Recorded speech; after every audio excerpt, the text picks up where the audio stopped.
Jaya Radha Madhava Kunja Bihari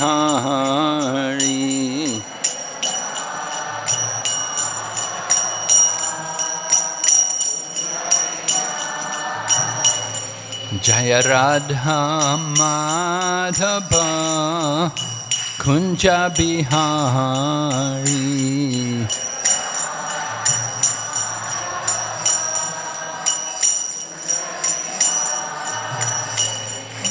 Gopi Jana Vallabha Giridharadhari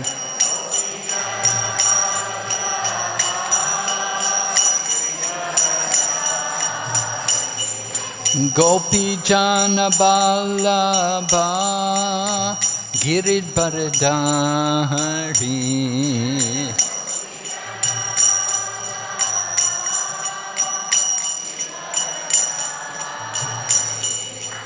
Yashodanandana Braja Janaranjana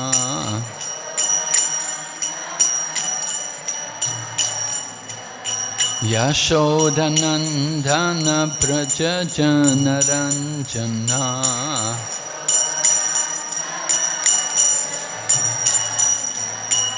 Yamunatira Vanachari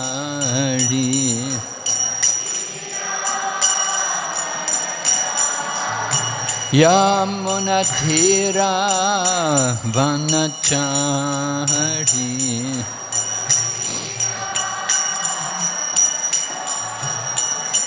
Jaya Radha Madhava Kunja Bihari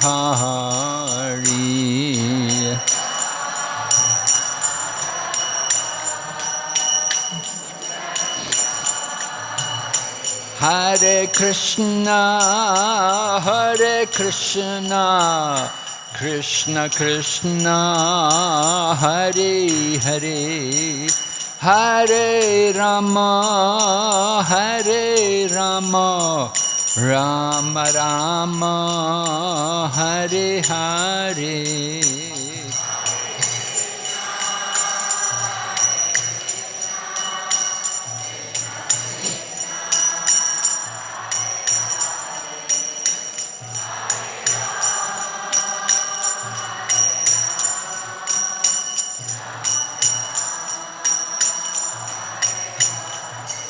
Hare Krishna, Krishna Krishna, Hare Hare, Hare Rama, Rama Rama, Hare Hare.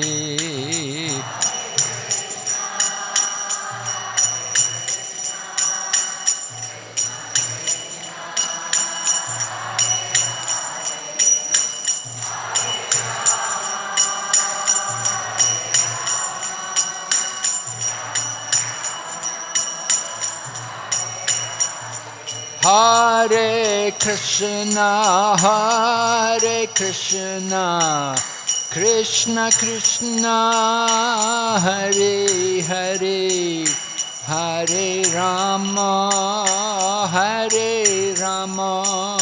Rama Rama, Hare Hare.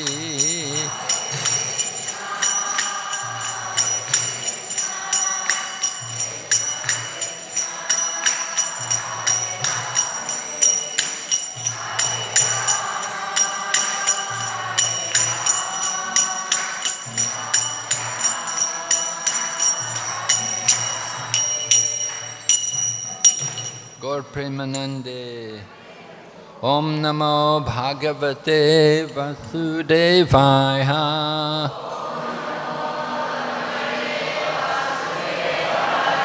Om Namo Bhagavate Vasudevaya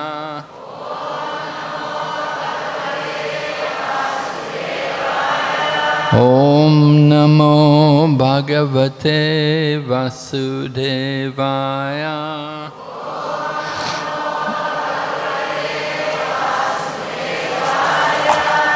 Narayanam Namaskrityam Naram Chaiva Narottamam Devim Sarasatim Vyasam Tato Jayamudirayat Nasta Praeshu Vabhadreshu Nityam Bhagavata Sevaya Nasti Bhaktir Bhavati Naishtaki.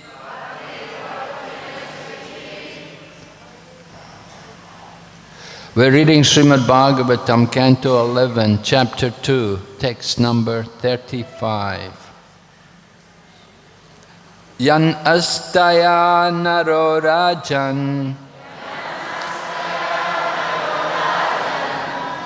na pramadyeta karhechit davan nimyavan netre naskalena patet iha yanastaya naro rajan na pramadyeta karhechit davanyumya vanitre naskalena patet iha yanastaya naro rajan na pramadyeta karhechit davanyumya vanitre naskalena patet iha. Yan, which means astaya, accepting, nara, a man, rajan, O king, na pramadyeta, is not bewildered,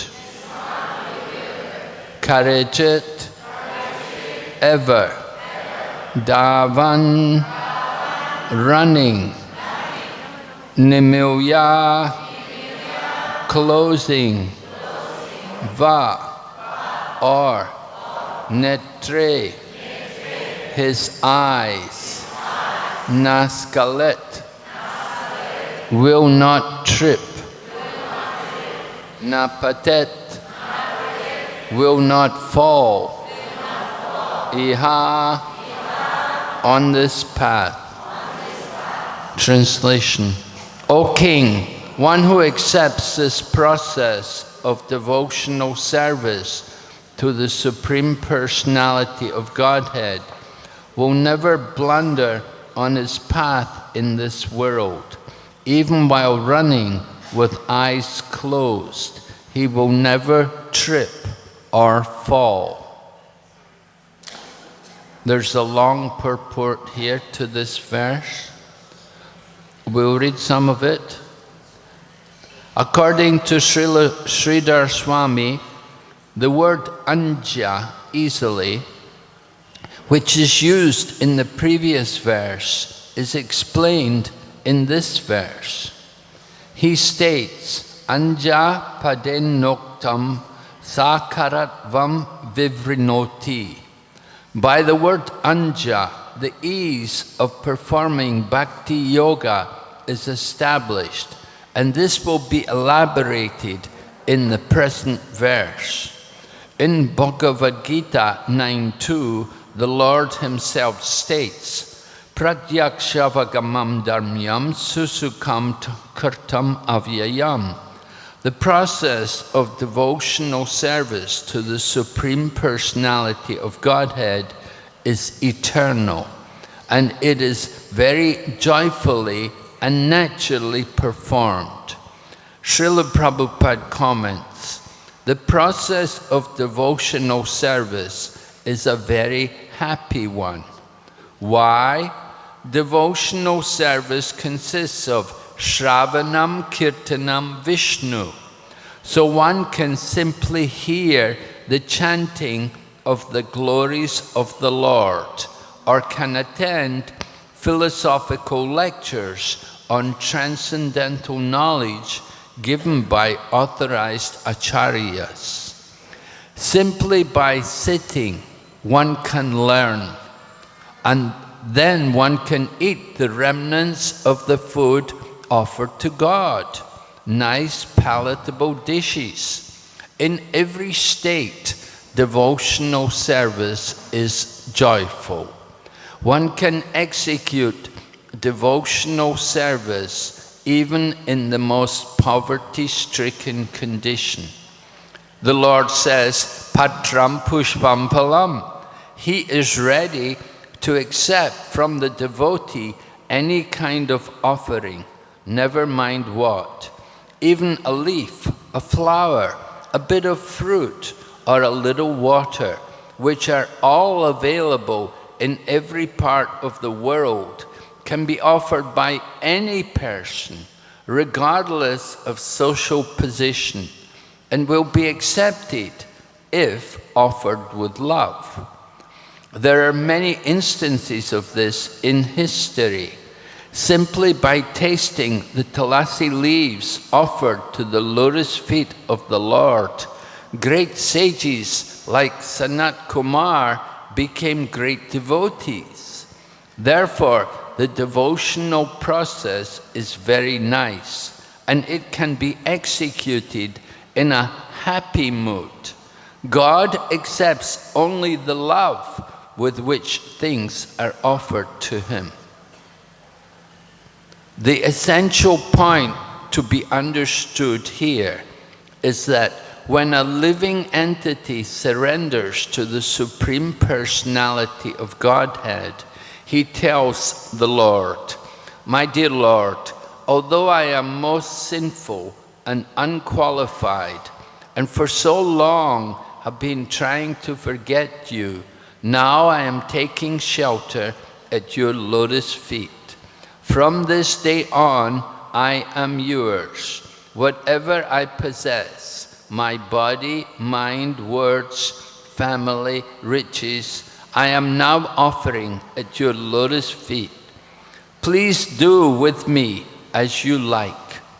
The Supreme Lord Krishna has repeatedly given assurance in Bhagavad Gita that He will protect and redeem such a surrendered living entity, bringing him back home, back to Godhead, for an eternal life in the Lord's own kingdom. Thus, the qualification of surrendering to the Lord is so great and spiritually potent that even if a surrendered soul is deficient in other aspects of pious life, his elevated status is protected by the Lord Himself. In other processes, however, such as yoga, because one depends upon his own determination and intelligence and does not actually seek shelter of the Lord, one is subject to fall at any moment, being protected only by one's own flimsy, limited potency. Therefore, as stated in Srimad Bhagavatam 10.2.32, Aurora Krishrena Parampadam Tata Patanti Addo Nadreta Yasmadangraya. If one gives up the shelter of the lotus feet of the Supreme Lord and instead tries to advance in the yoga process by one's own determination, or if one tries to make progress in knowledge by one's own speculative power, surely one will eventually fall again to a mediocre material platform, having no protection other than one's own fallible strength. Therefore, the Vaishnava Acharyas, in their commentaries on this verse, have illustrated in various ways the vast superiority of bhakti yoga, or pure devotional service.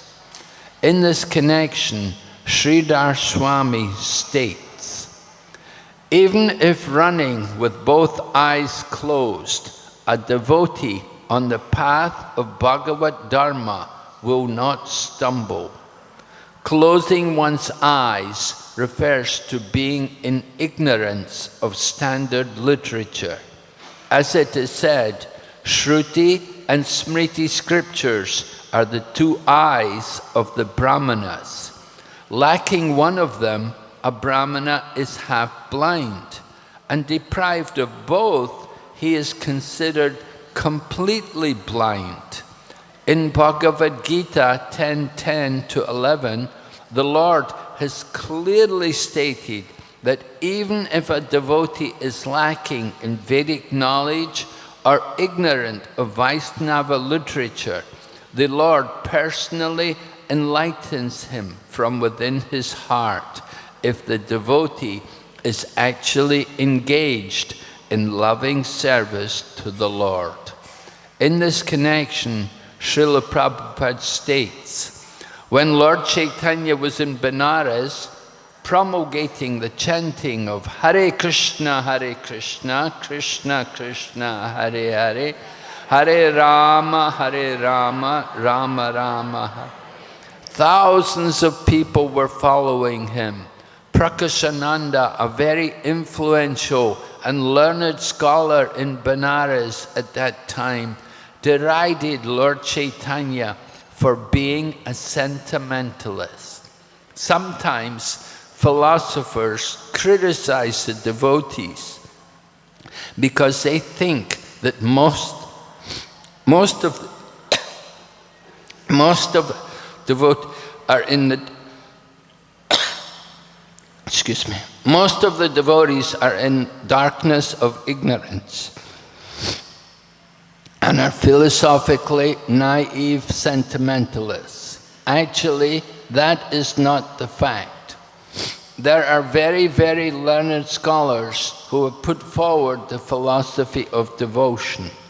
But even if a devotee does not take advantage of their literatures or of his spiritual master, if he is sincere in his devotional service, he is helped by Krishna himself within his heart. So the sincere devotee engaged in Krishna consciousness cannot be without knowledge. The only qualification is that one carry out devotional service in full Krishna consciousness. Yet this facility given by the Lord cannot justify unauthorized concoctions put forward about the process of devotional service in the name of spontaneous devotion. In this connection, Srila Vishwanath Chakravarti Thakur has stated, Bhagavat prapti artam pratan marga karanam tvati dushanavakam eva. If one manufactures his own process of devotional service for the sake of attaining the Supreme Lord, such a concoction will cause total ruination. Srila Vishwanath Chakravarti goes on to quote, Shruti Smriti Puranadi Pancharatriki Vidimbinam Aikantiki Harer Bhaktir Utpatayaiva Kaupate. If one's so-called unalloyed devotion to Lord Hari does not take into account the regulations of the Shruti, Smriti, Puranas and Pancharatra, it is nothing more than a disturbance to society. In other words, even if one is not learned in the Vedic literature, If he is engaged in the loving service of the Lord, he is to be accepted as a pure devotee. Nonetheless, such loving devotion cannot in any way contradict the injunctions of revealed scriptures. Om Jnana Timirandasya Gyananjana Shalakaya Chaksurunmilitanyena Tasmai Shri Gurave Namaha Vanchakalpatarubhyascha Kripa Sindhu Bhaivacha Patitanam Pavanebhyo Vaishnavibhyo Namo Namaha. Translation again. O King, one who accepts this process of devotional service to the Supreme Personality of Godhead will never blunder on his path in this world. Even while running with eyes closed, he will never trip or fall. So this is one of the very powerful verses from the Srimad Bhagavatam, and you can understand from the purport how this verse is glorifying the process of bhakti yoga. That bhakti yoga is the culmination of the yoga ladder. From the Bhagavad Gita, in the first 6 chapters, Lord Krishna has described the different processes of yoga, and at the end of the 6th chapter, he has stated, Yogi nam api sarvesham madgaten antaratmanam Shradavan bhajate yomam same yukta tamo mata.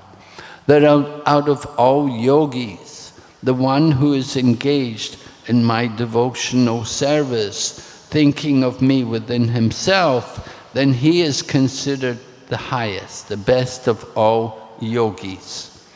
So there is a connection between the different processes of yoga, and it's clearly stated by Lord Krishna that bhakti yoga is the culmination of the yoga practice. And here in this verse, we are hearing it's Kavi, one of the 9 Yogendras, instructing Maharaj Nimiraj, the king of Videha.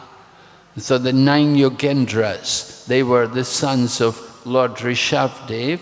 Lord Rishabdev had 100 sons, chief of which was Bharat, after whom this planet Earth is named as Bharatvarsh.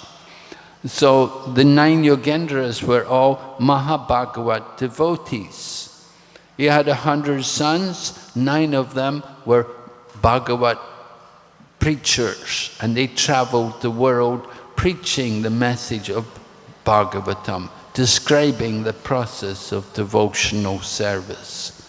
So they had come to the kingdom of Videha, and they'd met the king, Maharaj Nimi, and he was a very good student. He was anxious to inquire from them. And he put questions, and these questions are the subject matter here in this 11th canto. Many different points are made. Later on it will be described about the Lord's incarnations in the Kali Yuga. And it particularly mentions not only Kali Yuga, but the Lord's incarnations in each age. And there it's mentioned how in the Kali Yuga the Lord would come and perform the Sankirtan movement, and that his color would not be blackish, but although he is Krishna, he would be a different color. Krishna varnam tavish akrishnam sangapangarsta parshadam yagnaye sankirtan praye yajantihi sumeda saha. So this verse was quoted by one of the Maharaj Karabhajana Muni. One of the 9 Yogendras spoke it to Nimiraj.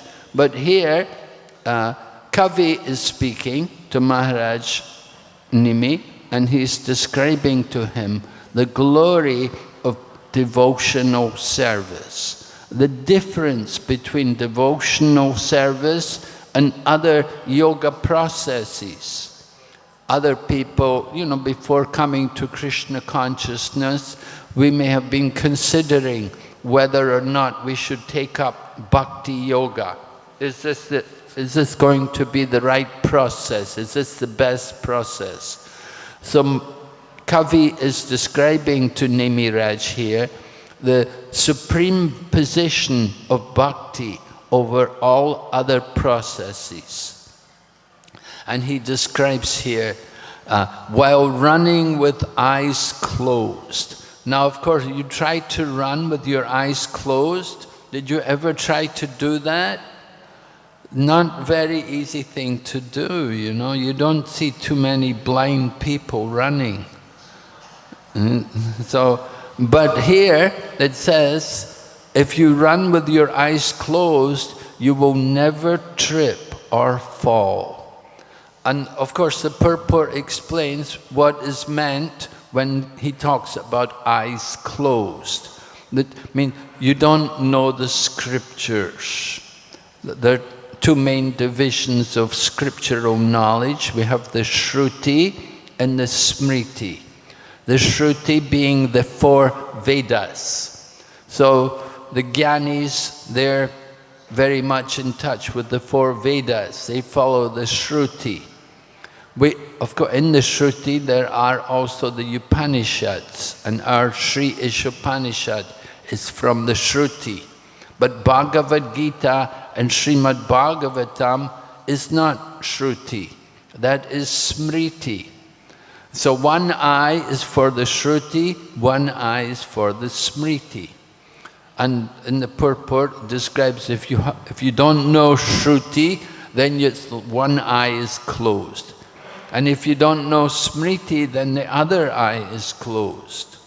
So in our Krishna consciousness movement, we are learning both, because Bhagavad Gita, Srimad Bhagavatam, teaching us the Smriti, and we are learning the Shruti also. We have our Ishopanishad book, which is from the Shruti, and it's the main Upanishad, the most important of the Upanishads. You don't find too many commentaries on the other Upanishads.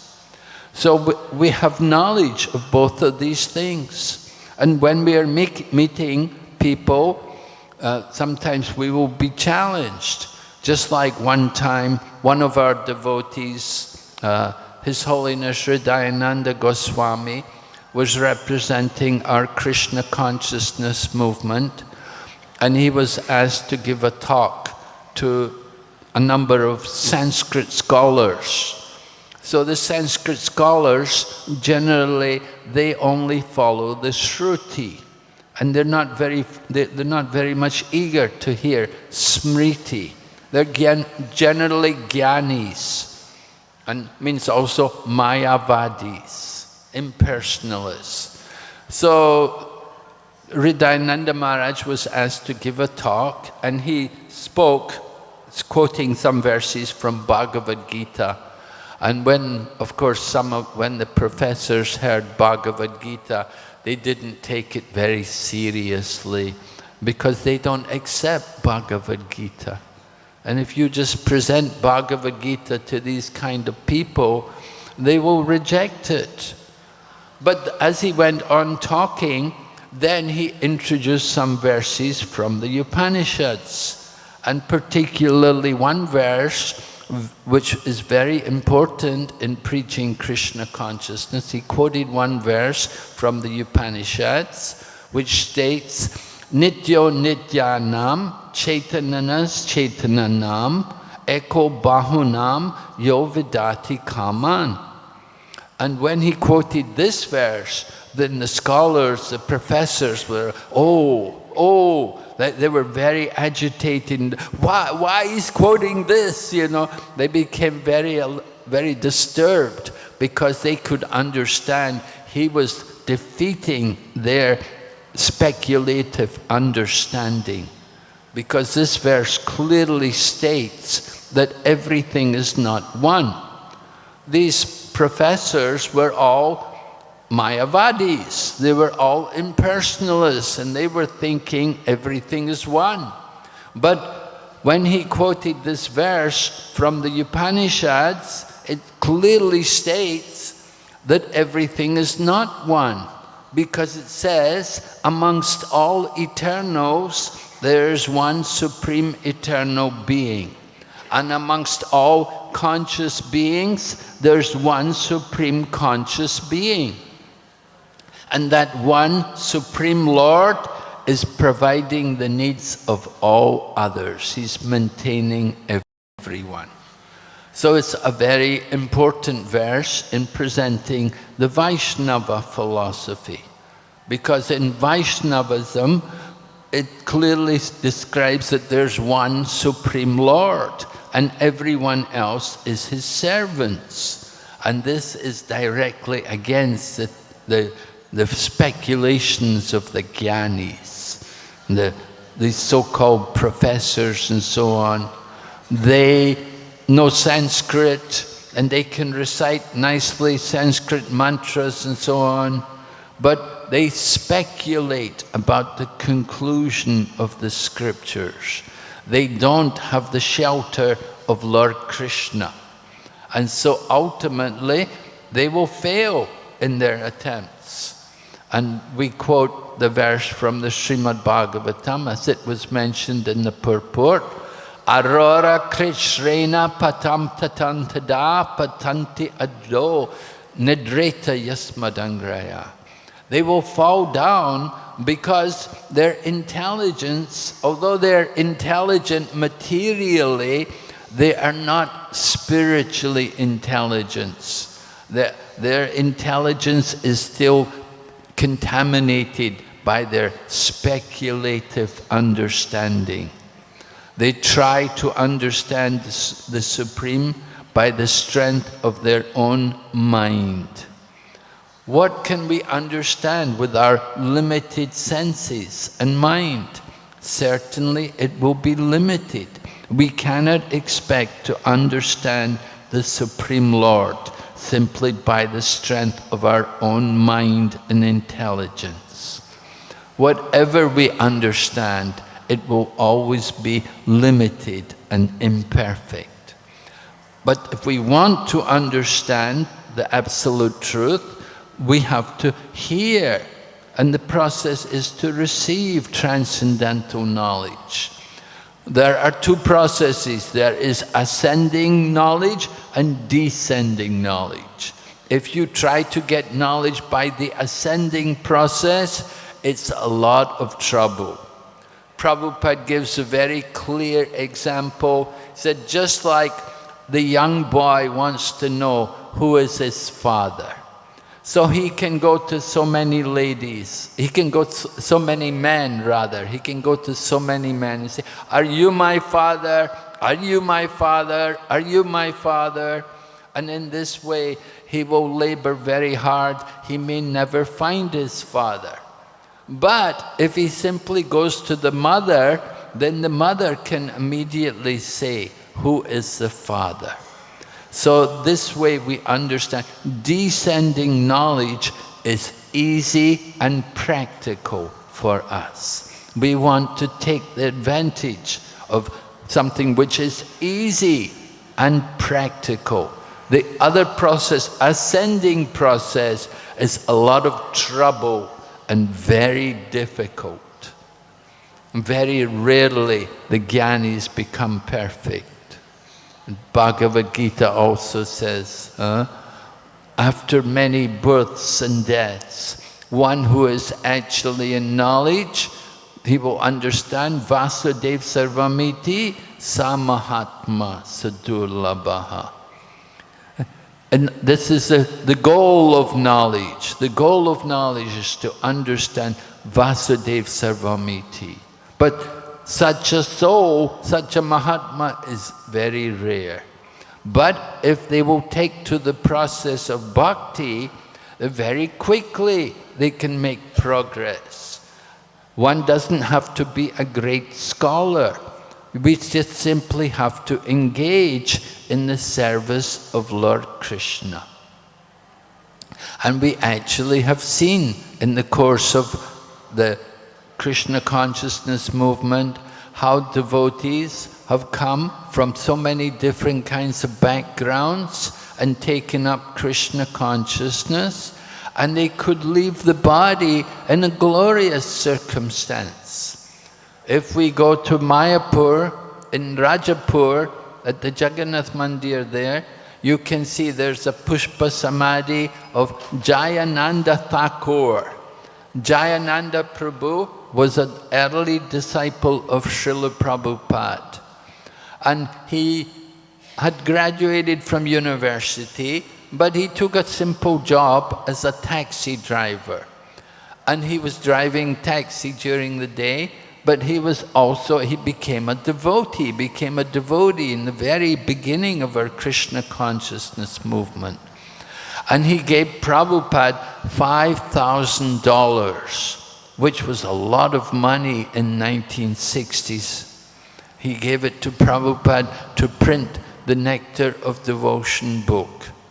So Srila Prabhupada appreciated that he made that sacrifice, contributing his hard-earned money to allow Srila Prabhupada to print his book.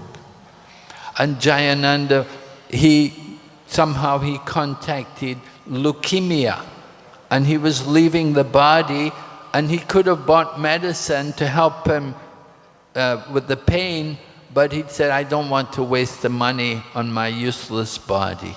And he just tolerated the pain. And he said, better take the money and give it to Prabhupada for the service of Krishna. And so like this, he was such a great soul. And Prabhupada said that definitely he's gone back to Godhead. So his Pushpa Samadhi is there in Rajapur, the Jagannath Mandir. He was a very ordinary American man.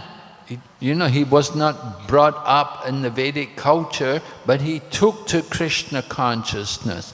And in a few years, he left the body in 1977. He became a devotee in 1967. So for 10 years, he was engaged in Krishna consciousness.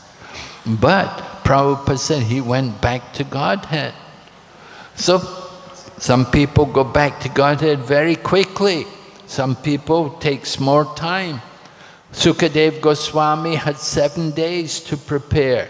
He was very serious. Not Sukadeva, Maharaj Parikshit, of course. Maharaj Parikshit, when he was cursed, he had 7 days. So he gave up eating and drinking, and he simply heard Srimad Bhagavatam.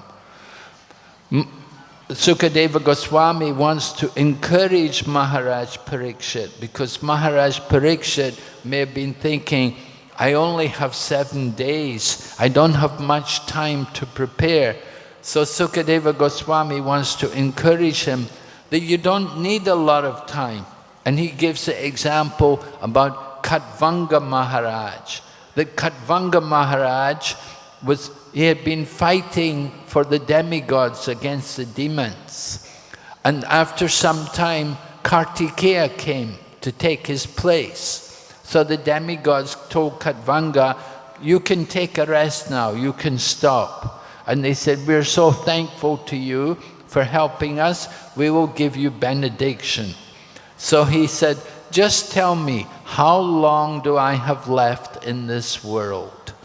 And the Devas told him, you have 1 moment left. So 1 moment on the heavenly planets was a bit longer on the earth. He immediately came back to the earth and he sat in meditation. He fixed his mind on the lotus feet of the Lord and he went back to Godhead. So Sukadeva Goswami encourages Maharaj Parikshit in this way, that even if you have a moment, if you're very dedicated and very serious and you take complete shelter of Krishna, then definitely you can go back to Godhead. And Srila Prabhupada also told the devotees, just simply follow 4 principles and chant every day your rounds, at least 16 rounds, then certainly you will go back to Godhead. Srila Prabhupada promised the devotees this. Srila Prabhupada has that power of attorney on behalf of the Lord, that he can bring us back to Krishna. So we take full shelter of our spiritual teacher, and we try wholeheartedly to engage in devotional service. We need to be active in the service of Krishna. It's not so much what we're giving to Krishna, but it's the attitude which we're performing the service. This point is made in the preface of the Nectar of Instruction. Srila Prabhupada writes, everything depends on the attitude of the devotee. That we have to do our activities for Krishna in that mood of loving devotion. And then these activities will be accepted by Krishna. It is not so much the offering, but it's how we're offering it. A nice example in this regard is Duryodhana. Duryodhana had prepared elaborate foodstuffs to offer to Lord Krishna. And he used the best ghee, and he had so many nice dishes prepared. But Lord Krishna knew the thinking of Duryodhana, that Duryodhana is not his devotee. And when Duryodhana invited Krishna to come and eat some of the foodstuffs which he had prepared, Krishna said, no, I'm not hungry today. I have no appetite. But when Vidura invited Lord Krishna to come, because Vidura is very devoted to Lord Krishna immediately accepted. But of course Vidura was in so much ecstasy that Lord Krishna is coming to his home, that Vidura only has some bananas to offer. And then by mistake, he threw the bananas away and offered the banana skins to Krishna. But Krishna did not think, oh, this is the banana skin. Krishna was so happy, he thought, he's offering to me, I should eat. So this is how Lord Krishna recognizes the mood of the devotee. It's so important that we do that service with the right mood. It's not that we know a lot, or we're a big scholar, or we're a great pundit, but it's the devotion which is important. So when Srila Prabhupada introduced us to deity worship, he was always like that. He did not give us so much attention to different mantras and rules and regulations and so on. But he said, important thing is the devotion, the mood in which you're performing, that we're doing these activities for the pleasure of Krishna. Even though we may be very unqualified materially, but because we have that mood that we want to serve Krishna, we want to do something for Krishna's pleasure.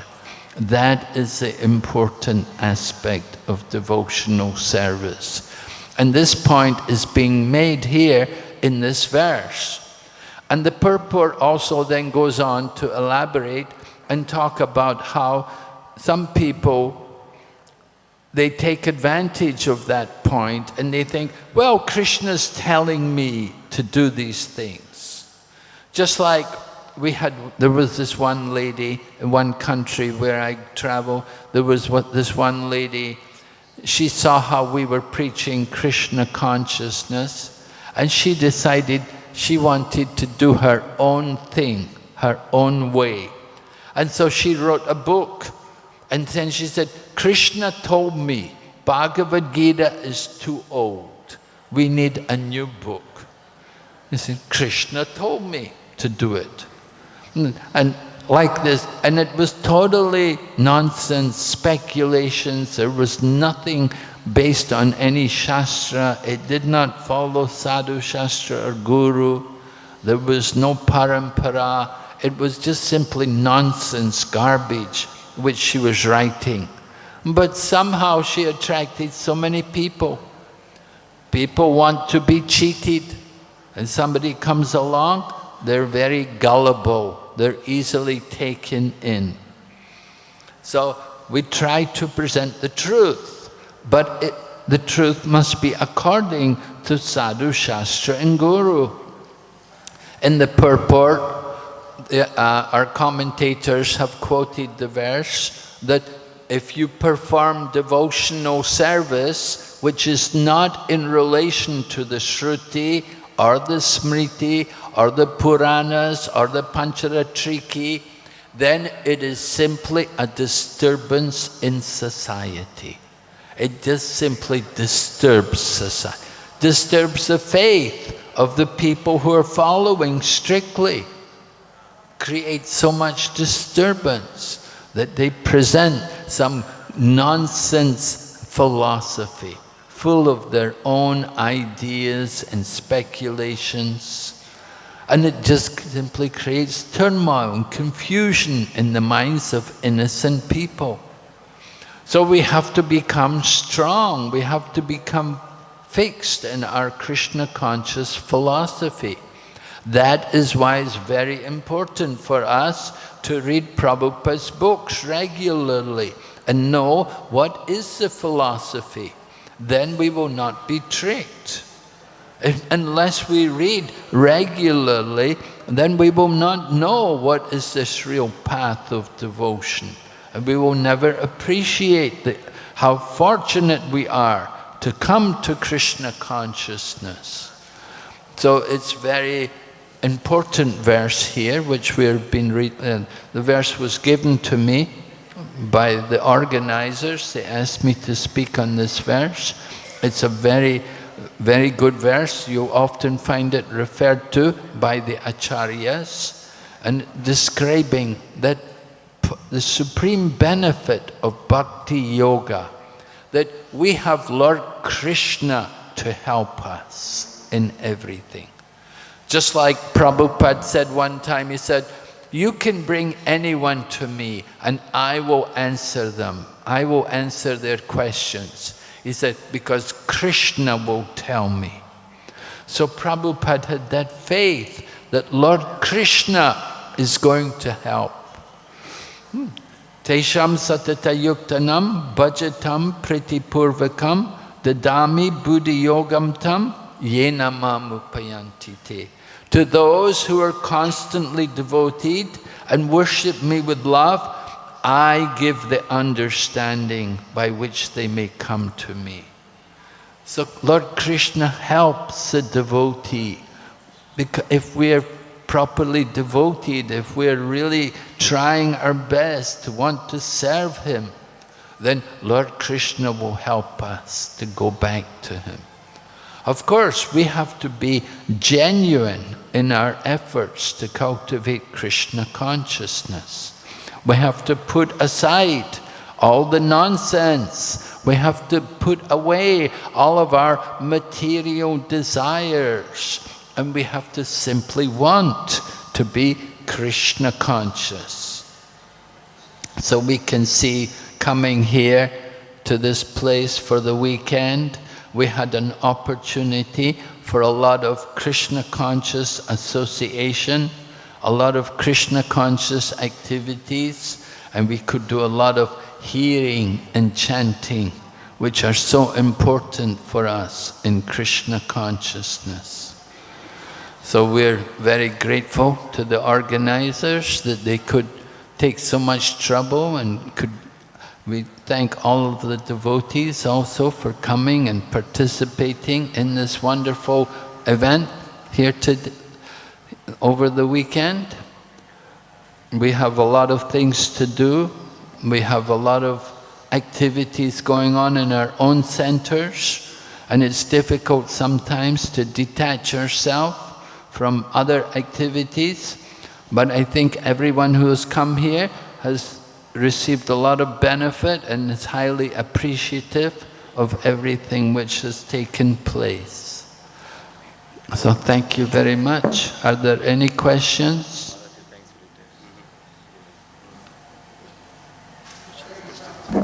Yes, Prabhu?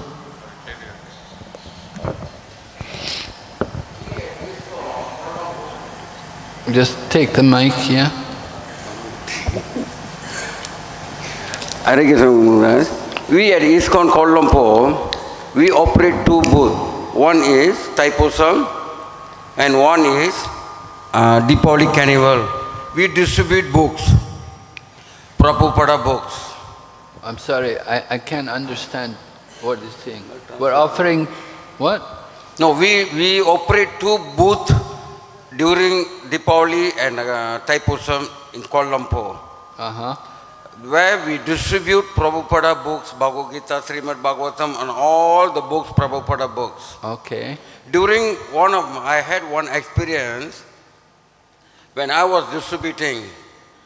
One of the guy from Gujarati is a lawyer by profession, a Punjabi, the so-called the Punjabi in Malaysia, we can identify them.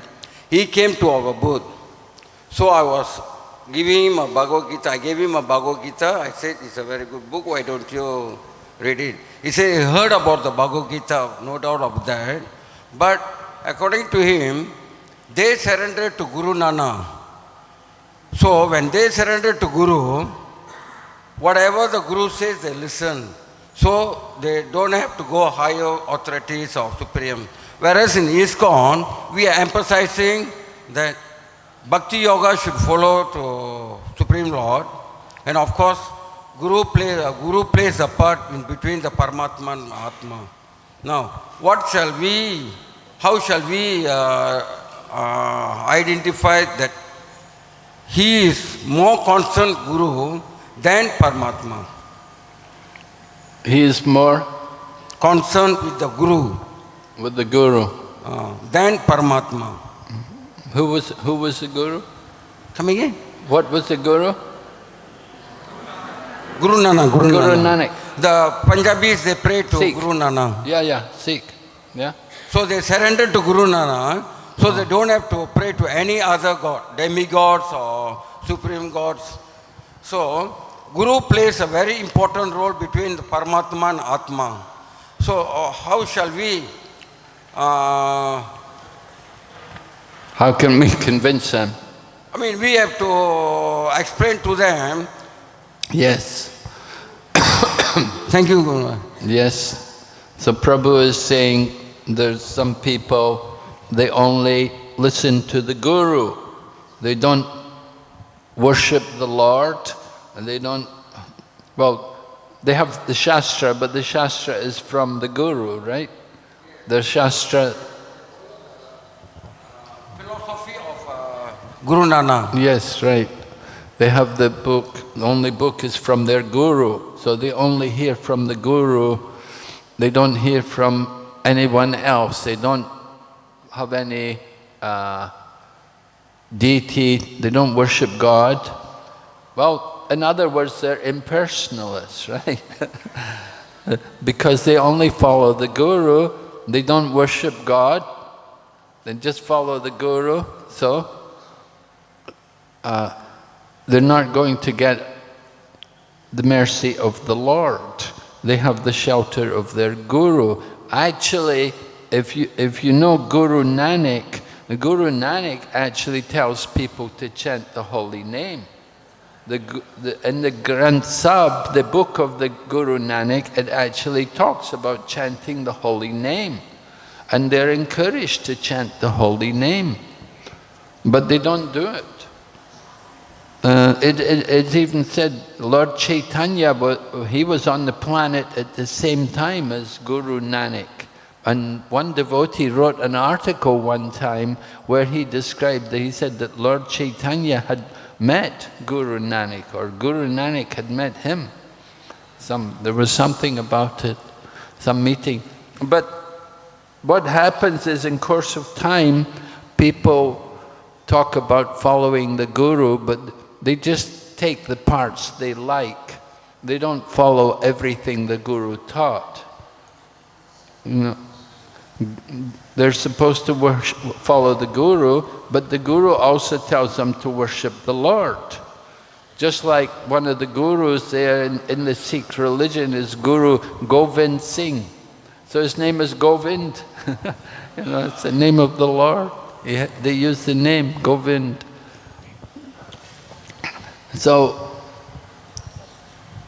We want to convince people to understand there's not just only Guru, but there's also sadhus and Shastra.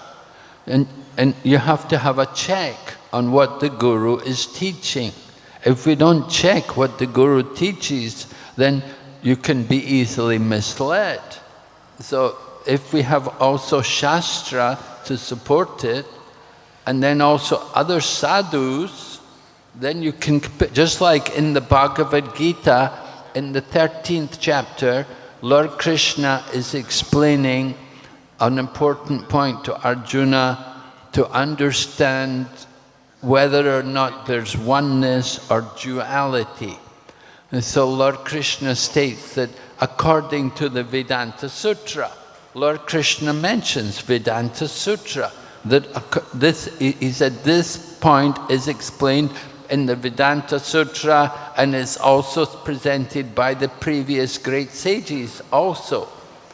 And then Arjuna also, when he accepts Krishna, Arjuna also says, he's not accepting Krishna just himself, but he said, not only do I accept Krishna, but Asita, Devala, Vyasa, Narada, they have all seen this and they all accept Krishna also. So Arjuna is not just simply basing everything on Lord Krishna's words. Lord Krishna said he is the supreme truth, but Arjuna understood that so many great sages, they also accepted that Krishna was the supreme truth. And this is stated in the Bhagavad Gita, that there are other authorities, not just one authority. They say absolute power corrupts, and absolute power corrupts absolutely. So there's always a danger of corruption if you put everything onto, just like we say, if you put all your eggs in one basket, you know. So eggs are fragile, you can easily be broken. So if you base everything on one person, it's very dangerous. And that is why in our Krishna consciousness movement, we have parampara. We don't just base everything only on Prabhupada, but we have also the acharyas, and we have the Shastra. We're not just saying only Guru. If you just have only Guru, then you're missing what is actually being taught by the Shastra. And the Shastra, you have Vedic knowledge, it is, you know, that knowledge is given from the beginning of the creation. You have so much scriptural knowledge there, and we have so many saintly persons. Are you just going to disregard every saintly person, and you don't accept any Shastra, and you only take one man, and you base everything on him? That is not very logical, it's not very safe. You can easily be misled. If you just have only the Guru, how do you check what the Guru is teaching? You want to check what is being taught to us. And that is why Shastra is important, and that is why sadhus are also important. We have to hear from other people, what do they say? So other sadhus, saintly persons, they say Krishna is the supreme truth. Great say Asita, Devala, Narada, Vyas, they all say Krishna is the supreme truth. Arjuna said, now I am also accepting this. And we read from other scriptures, based on scriptural evidence. Someone was asking yesterday how to understand Sri Chaitanya Mahaprabhu is the Supreme Personality of Godhead.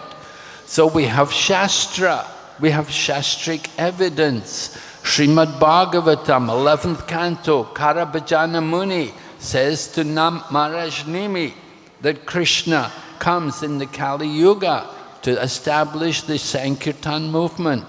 And it's also stated in the Mahabharata.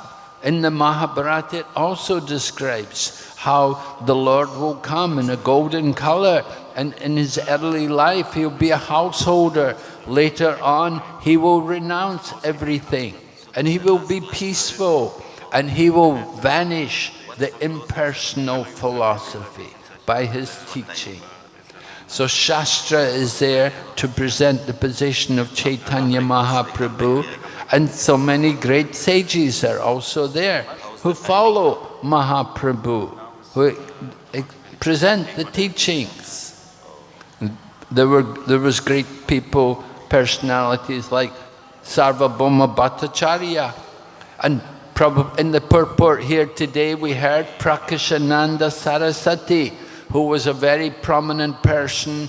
He was the head of the Mayavadis. He was living in Benares, and he met, at first he was thinking Chaitanya Mahaprabhu is a sentimentalist, but when he met Lord Chaitanya, and when he heard from Chaitanya Mahaprabhu, then he also chanted Hare Krishna. He also began to chant Hare Krishna. He took up Krishna, and Lord Chaitanya even took prasadam with him. Although Lord Chaitanya usually never associated with the Mayavadis, he never met with them, but after this time, because they chanted Hare Krishna, so then Lord Chaitanya went, he sat with them and took prasadam with them, because he thought, now they are Vaishnavas, because they have chanted the holy name. So we see great impersonalists changing, becoming devotees. So everything can be understood, not just simply by only hearing from Guru, but we have to hear also from Shastra, and we have to hear also from sadhus, also saintly persons. So three authorities are there. Just like tracks, the tracks have to be parallel. If there's any disagreement, then something is wrong. You haven't got things right. There has to be complete agreement between sadhu, Shastra and Guru. And when we say Shastra, what Shastra? Shruti, Smriti, Puranadi, Pancharatriki. These things are important. All the scriptures, the Vedas, the Smriti, the Puranas, and they're all explaining the absolute truth. We have to understand the message of these scriptures very carefully. So, how to understand? We don't just hear only from the Guru. We have to hear also from the sadhus, from the saintly persons. We hear from the great acharyas in the line of disciplic succession. They're all presenting the absolute truth. And it can all be understood. And there's no contradictions. If you find some contradiction, then something is wrong. So you want to present to the Sikh gentleman. We have a number of Sikh devotees in our Krishna consciousness movement. There's one lady who's from a Sikh family, and she's written books. She's an initiated disciple of Srila Gopal Krishna Goswami, and she's written books about Sikhism and Vaishnavism. And she's describing about how the Sikh tradition is also connected to Vaishnavism. So you can get copies of her books. She lives in New Delhi, and she's a very active preacher. She's on the internet a lot. When she goes online, thousands of people come to listen. She's a devotee. All right? Hare Krishna. So, I think we can stop now. Thank you, Maharaj. His Holiness Bhakti Vigna Vinasa Narasimha Swami Maharaj ki, Srila Prabhupada ki. Hare Krishna.